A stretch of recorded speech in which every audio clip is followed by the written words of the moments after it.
Assalamualaikum warahmatullahi wabarakatuh. Saya Nur Hidayati akan mencoba menjelaskan tentang ruang lingkup bimbingan konseling anak dan remaja aspek belajar. Nah, teman-teman, telah kita ketahui ya sebelumnya bagaimana ruang lingkup bimbingan konseling itu. Nah, kali ini kita akan membahas pada aspek belajarnya.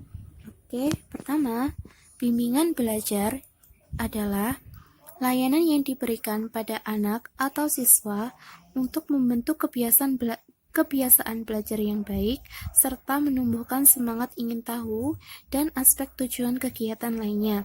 Jadi di sini peran konselor atau pendamping untuk siswa atau anak adalah untuk membentuk kebiasaan-kebiasaan belajar yang baik, kebiasaan baru untuk menumbuhkan bagaimana sih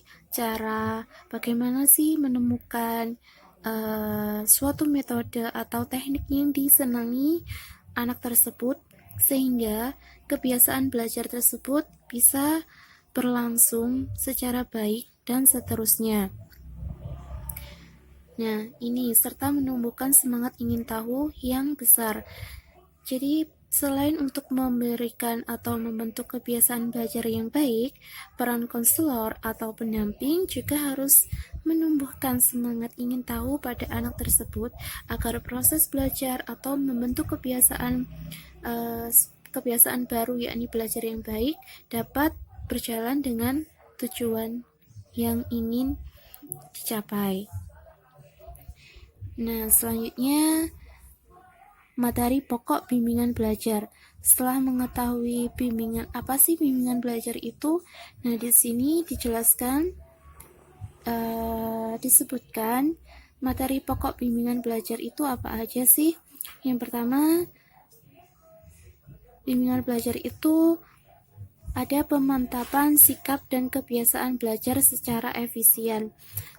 Mungkin di sini itu peran konselor atau peran pendamping adalah untuk memantapkan sikap dan kebiasaan belajar pada anak agar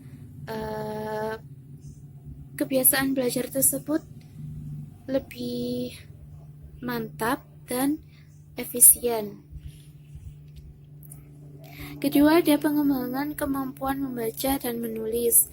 Nah, mungkin untuk kemampuan membaca dan menulis ini khusus bagi anak-anak PAUD, SD, TK ya, karena mereka mungkin belum terlalu bisa untuk membaca dan menulis.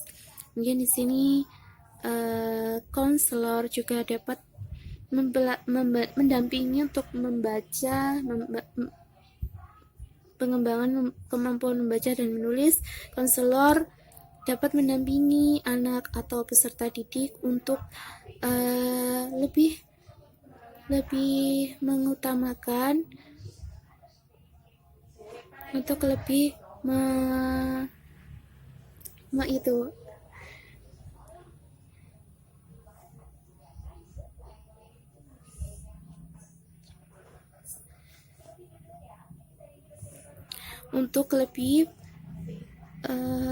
mengajari membaca dan menulis pada siswa. Ketika ada pemantapan penguasaan materi pelajaran sekolah, nah ini tuh bisa dilakukan guru, dilakukan orang tua, dilakukan konselor atau pendamping lainnya. Nah, selanjutnya teman-teman ada pemantapan penguasaan materi pelajaran sekolah. Nah, ini itu juga bisa dilakukan oleh kedua orang tua atau pendamping bagi siswa. Biasanya di zaman sekarang ini pemantapan penguasaan materi pelajaran itu dengan menambahkan les privat atau bimbel ya. Selanjutnya teman-teman ada pemahaman pemanfaatan teknologi. Mungkin ini seperti ekstrakurikuler, juga bisa tentang ekstrakurikuler itu komputer atau lainnya. Selanjutnya ada pemanfaatan kondisi sosial dan budaya bagi pengembangan pengetahuan. Lalu yang terakhir ada pemahaman tentang pemanfaatan perpustakaan. Di sini konselor atau pendamping atau guru memberikan pengertian kepada anak tentang pemanfaatan perpustakaan yang semestinya apakah hanya bisa untuk tempat membaca buku ataukah juga bisa dilakukan kegiatan-kegiatan lainnya. Nah, bimbingan belajar ada beberapa tujuan, yakni sebagai berikut. Tujuan bimbingan belajar yang saya ketahui di sini menyebutkan ada 2 aspek ya. Yang pertama ada tujuan bimbingan belajar secara umum dan yang kedua ada secara khusus. Secara umum yakni untuk membantu konseli mencapai perkembangan optimal dan kemandirian dalam belajar. Nah, tujuannya itu secara umumnya mungkin pengharapan dari pendamping atau konselor, yakni dapat membantu konseli itu mencapai perkembangan belajar yang optimal dan mereka bisa melakukan belajar itu secara mandiri. Yang terakhir ada secara. Nah, selanjutnya teman-teman ada tujuan secara khusus. 1. Memfasilitasi siswa agar memiliki sikap, pengetahuan, dan keterampilan yang berkontribusi terhadap pembelajaran yang efektif di sekolah. 2. Untuk memfasilitasi anak agar memiliki kesadaran akan potensi yang dimiliki baik secara akademik maupun non-akademik. 3. Memfasilitasi siswa agar mampu mengatasi hambatan-hambatannya dalam belajar.